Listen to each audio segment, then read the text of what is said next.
Garden rich ফান্ডের প্রতিবাদে Kolkata municipality কর্পোরেশনের প্রধান গেটের সামনে বিক্ষোভ উত্তর কলকাতার জেলা বিজেপি কর্মীদের। নেতৃত্বে ছিলেন উত্তর কলকাতার জেলা বিজেপির সভাপতি তমগ্ন ঘোষ। এদিন মেয়র ফিরহাদ হাকিমের পদত্যাগের দাবি জানায় বিজেপি, পাশাপাশি পুরসভা থেকে ডেপুটেশন দেন তারা।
ববি হাকিমের ইমিডিয়েট পদত্যাগ করা উচিত এবং শামস ইকবাল যে কাউন্সিলরটা রয়েছে কলার ধরে হিড়ির করে টানতে টানতে তাকে অ্যারেস্ট করা উচিত।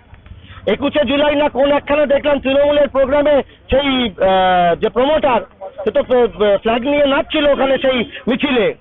তৃণমূলের যারা কর্মী হবে নেতা হবে তারা ইল্লিগাল প্রমোটিং করবে আর তার জন্য মানুষের প্রাণ যাবে। চ্যালেঞ্জ হচ্ছে কলকাতার বুকে। ববি হাকিমের ইমিডিয়েট পদত্যাগ করা উচিত এবং শামস ইকবাল কেন বাইরে ঘুরে বেড়াচ্ছে এখনো আমরা বুঝতে পারছি না। মানে হিস্সাটা কোন লেভেল পর্যন্ত গেছে। এই স্কোয়ার ফিটের যে সরকার, এই স্কোয়ার ফিটের যে কর্পোরেশন, এই স্কোয়ার ফিট কর্পোরেশনের থেকে মানুষ নিস্তার চায়। এই স্কোয়ার ফিটের যে মেয়র রয়েছেন তার পদত্যাগ করা উচিত ইমিডিয়েটলি। 10 জন মারা গেল এবং তৃণমূল থেকে বলা হচ্ছে এই নিয়ে বিরোধীরা রাজনীতি করছে, কি বলবেন? তৃণমূলকে বলুন ধুয়ে মুছে সাফ হয়ে যাবে এবার। তারা রাজনীতি তো তারা করছে, এমন নোংরা রাজনীতি করছে। 10টা মানুষ কলকাতার বুকে মারা গেল, কোনো হুঁশ আছে এদের? কোনো হুঁশ নেই, বেহুশের মতো কথাবার্তা বলছে। 5 লাখ টাকা ক্ষতিপূরণ দিয়ে হয়ে গেল? 5 লাখ টাকা একটা মানুষের জীবনের দাম? যার মায়ের কোল খালি হলো তার কি হবে? আর একদিনে তো হয়নি, এগুলো দিনের পর দিন এগুলো হয়েছে। ঘুমোচ্ছিল তার কারণ এদের কাছ থেকে পয়সা নিয়েছে বলে স্কোয়ার ফিটের সারা কলকাতা সারা জায়গায় জিজ্ঞেস করুন না, বেশিরভাগ কাউন্সিলররা, বেশিরভাগ সবাই নয়, বেশিরভাগ কাউন্সিলররা স্কোয়ার ফিটের এই কাজ করছে। এটা কি ইয়ার কি হচ্ছে? আমার এলাকায় হচ্ছে, আমি দায়বদ্ধতা নেব না, এটা হতে পারে?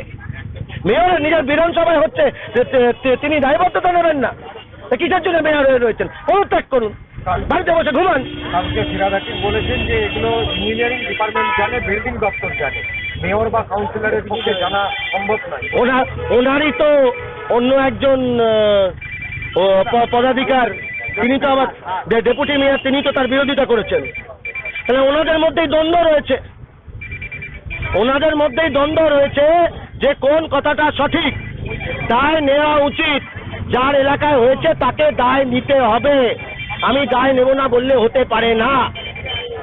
এই গা বাঁচানোর কথা অন্য জায়গায় গিয়ে বলতে হবে। এটা পশ্চিমবঙ্গের মানুষ, এটা কলকাতার মাটি, দুর্জয় ঘাঁটি, এখানে এই ঢপবাজি করলে চলবে না। প্রমোটার এবং তার এক ঘনিষ্ঠ এখনো গ্রেপ্তার, পুলিশের উপর কি এখন আস্থা রাখছে? আরে কিসের আস্থা? কাউন্সিলর করে বেড়াচ্ছে, সেই কাউন্সিলর অ্যারেস্টেড নয় কেন? অ্যাস্টল মার্টিন চলবে বলে, ও অ্যাস্টল মার্টিন চলবে বলে ছেড়ে রেখে দিয়েছে ওকে ইমিডিয়েট অ্যারেস্ট করতে হবে। ওকে যতক্ষণ না অ্যারেস্ট করবে ততক্ষণ লাগাতার আন্দোলন চলবে। এবং ববি হাকিম প্রশ্রয় দিচ্ছে, ওকে প্রশ্রয় দিয়ে বাঁচিয়ে রেখেছে, তারও পদত্যাগ করা উচিত ইমিডিয়েটলি।